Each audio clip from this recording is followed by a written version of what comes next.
पंडित रामकृष्ण दास बाबा जी महाराज की जीवनी आगे सुनाते हैं। एक बार बंगाल के एक विरक्त बाबा जी ने केले के फूल के रस का ठाकुर जी को भोग लगाकर पंडित बाबा से प्रसाद ग्रहण करने का आग्रह किया। पंडित बाबा ने प्रसाद ग्रहण कर उसकी बार बार प्रशंसा की। यह देखकर गौरांग दास जी की इच्छा हुई कि वे भी केले के फूल का रस बनाकर पंडित बाबा को ग्रहण कराएं। उन्होंने केले के फूल प्राप्त करने की चेष्टा की। ढूंढते ढूंढते राधा कुंड के रास्ते में एक माली के बगीचे में पहुंचे। वहाँ फूल लगा देख माली से उसकी भिक्षा मांगी। उसने मना कर दिया। कुछ मूल्य लेकर भी वह फूल देने को तैयार न हुआ। तब गौरंगदास बाबा को गुरु सेवा की प्रबल इच्छा से विवश किया उसकी चोरी करने को, और वे अंधकार के समय चाकू लेकर बगीचे में घुस गए और उसे चाकू से फूल काटने लगे। माली को कुछ शब्द सुनाई दिया। उसने गुलेल का निशाना मारा और गौरंगदास जी बाल बाल बच गए। फिर भी उन्होंने फूल काटना नहीं छोड़ा। जब तक माली उधर आए वे फूल लेकर भाग गए। दूसरे दिन उन्होंने साग बनाकर ठाकुर जी को भोग लगाया और पंडित बाबा को समर्पण किया। पंडित बाबा उस प्रसाद का सेवन कर बहुत प्रसन्न हुए। किसी ने गौरंगदास बाबा की निंदा करते हुए फूल की चोरी की सारी घटना उन्हें सुनाई। उसने सोचा कि गौरंगदास बाबा तीव्र शासन करेंगे, पर वे बोले यदि भक्तमाल के लेखक जीवित होते तो गुरु भक्ति के उदाहरण में इस घटना का उल्लेख अवश्य करते। गौरंगदास बाबा के प्रति पंडित बाबा के वात्सल्य की झलक एक और घटना से मिलती है। वे उन्हें अपने साथ मधुकरी को ले जाया करते थे। कहीं कहीं मधुकरी की जगह गालियाँ मिलती। एक घर से तो गालियों की मधुकरी बंधी हुई थी। एक दिन गौरंगदास बाबा जी पंडित बाबा और अन्य साधुओं की मंडली से कुछ आगे आए थे। वे उसी घर में भिक्षा के लिए गए। जैसे ही बाहर से कहा श्राधे, गृहिणी बोली फिर आ गए हो निपूता। गौरंगदास बाबा हंसकर बोले मैया तेरी गाली मीठी लगे, अब तो मधुकरी दे दियो कर। गृहिणी ने क्रुद्ध होकर उनके ऊपर थाली फेंक डाली। यह देख पंडित बाबा पीछे से चीख पड़े हमारे छोरन को मार दियो, हमारे छोरन को मार दियो। पंडित बाबा का शब्द सुनकर मोहल्ले के लोग वहाँ एकत्र हो गए और उस घर के लोगों ने भर्त्सना करने लगे। उस दिन से उन्होंने उस परिवार का बहिष्कार कर दिया। परिवार का मालिक पंडित बाबा के पास गया और उनसे क्षमा मांगी। परम दयाल बाबा ने उसके साधु वैष्णव का कभी अपमान न करने की प्रतिज्ञा देकर उसे क्षमा कर दिया। इसी समय निम्बार्क संप्रदाय के एक नवयुवक श्री प्रियाशरण दास जी बाबा पंडित बाबा की शरण ली। वे उस समय उनके काशी में पढ़ते थे। आए थे वृंदावन दर्शन करने।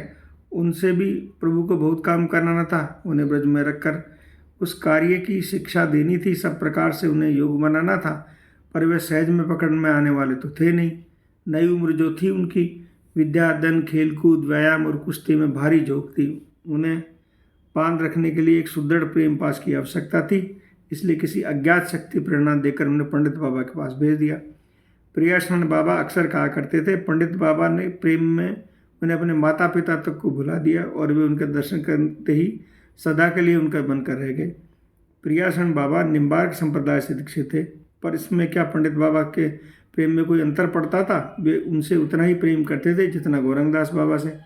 उन्हें निम्बार्क संप्रदाय के अनुसार ही भजन करने का उपदेश करते। यहाँ तक कि एकादशी आदि का व्रत पालन भी उनसे निम्बार्क संप्रदाय के अनुसार ही कराते। एकादशी के दिन वे निर्जल व्रत रखते, इसलिए मधुकरी को न जाते।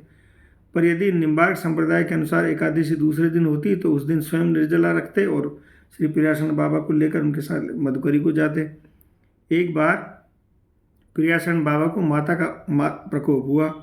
उस समय जब उन्हें घबराहट अधिक होती तो पंडित बाबा उन्हें सांत्वना देने के लिए छाती से लगाते। दूसरे लोग ऐसे में उन्हें दूर रहने को कहते तो उनकी अनसुनी कर देते। एक और नवीन वैष्णव श्री कृपाचंद दास बाबा के पंडित बाबा की शरण ली। बाबा उस समय बहुत बीमार थे। सेवा के लिए एक योग सेवक की आवश्यकता थी। संभवतः इसी प्रकार प्रभु ने कृपाचंद बाबा को उनके पास भेजा। वे जैसे सेवा की मूर्ति ही थे। उनके निकट रहकर तन मन से उनकी सेवा करने लगे, पर बाबा को किसी वैष्णव की सेवा ग्रहण करने में संकोच होता था। उन्होंने कृपाचंद बाबा को सेवा के विशेष आग्रह देखा, इसलिए स्वस्थ हो जाने पर उन्हें अन्यत्र जाकर भजन करने को कहा, पर उन्हें प्राण मधु बाबा के चरण कमलों में सदा के लिए लिपट चुके थे। उनके लिए बाबा दूर होना प्राण त्याग करने के समान था। वे भी बाबा के पास रह गए। उनके एक अभिन्न बनकर हर समय परछाई की तरह उनके साथ रहकर उनकी सेवा करने लगे। बाबा उन्हें प्यार से बच्ची कहा करते। स्त्रीलिंग का प्रयोग शायद उन्हें अपनी मंजरी स्वरूप का स्मरण कराने को करते, जिसका उन्हें निरंतर ध्यान रखने को और कहते। उन्होंने बाबा की आज्ञा से समूचा गोविंद लीलामृत कंठस्थ कर लिया और उनकी बताई रीति के अनुसार अष्टकालीन लीला स्मरण करने लगे। अष्टकालीन लीला स्मरण में इतना अभ्यस्त हो गए कि उन इसमें समय समय पर बाबा की सेवा की योग्यता उन्होंने प्राप्त कर ली। बाबा यूँ तो सदा ही अंतर मना रहते और उनका लीला में अभिनिवेश सोते जागते खाते पीते चलते फिरते सभी समय बना रहता, पर अपने दैनिक कार्यक्रम के अनुसार प्राय 2 घंटे वे और मध्याह्न 2 बजे तक अपनी कुटिया के भीतर नाम जप के साथ लीला स्मरण में रत रहते। इसके पश्चात बाहर निकलकर उन्हें मंत्र जप और पाठ करते। मंत्र जप के पूर्व कागज पर बने हुए राधा कृष्ण और निताई गौर के चरण चिन्हों की मस्तक से लगाते। मंत्र जप के समय आवश्यकता पड़ने पर कभी किसी के साथ 1-2 शब्द बोल भी लेते, पर लीला स्मरण के समय 12 घंटे उनकी वृत्ति पूर्णतः लीला में सन्निविष्ट रहती। उस समय कुटिया के भीतर कोई न जाता, कुटिया के बाहर भी किसी प्रकार का शब्द न होता, पर उस समय भी कभी कभी वे बच्ची की पुकार लेते। किसी लीला विशेष में उनका मन इतना डूब जाता कि आगे की लीला विस्मृत हो जाती। उस समय कृपा सिंधु बाबा उनकी सहायता करते। इस प्रकार वे बाबा की अंतरंग और बहिरंग दोनों प्रकार की सेवा किया करते थे।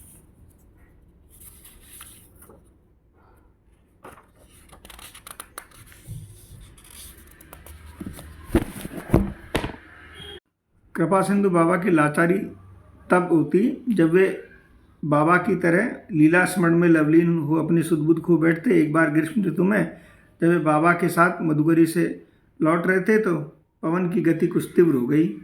मार्ग में तरुणता झकोर खाने लगे। हल्की हल्की बूंद दिन भर के तप्त वातावरण को सुशीतल करने लगी। पक्षी कलरव करते हुए अपने घोंसलों में जाने लगे। ऐसा वातावरण में दोनों ही हृदय में राधा कृष्ण की किसी मधुरतम लीला का उद्दीपन हो गया। परिणाम स्वरूप दोनों की भाष स्मृति खो बैठे। वे वृंदावन के दाऊजी बगीचे सुपरिचित मार्ग से भटक गए, जहाँ अब वे वर्षों से रह रहे थे, और सुदूर सुंदर ग्राम में जा पहुँचे। कृपा सिंधु बाबा के सत्तक पंडित बाबा के अपने अभिन्न बन गए। दाऊजी की बगीचे में 1-2 घटनाएं स्पष्ट है। पंडित बाबा की दाढ़ में दर्द हुआ। डॉक्टर आया इलाज करने। उसने पूछा, कौन सी दाढ़ में दर्द है बाबा? मुझे ना है मालूम, बाबा ने उत्तर दिया। तब किसे मालूम है बाबा? बच्ची को मालूम है। बच्ची ने आकर वह दाढ़ दिखा दी जिसमें दर्द था।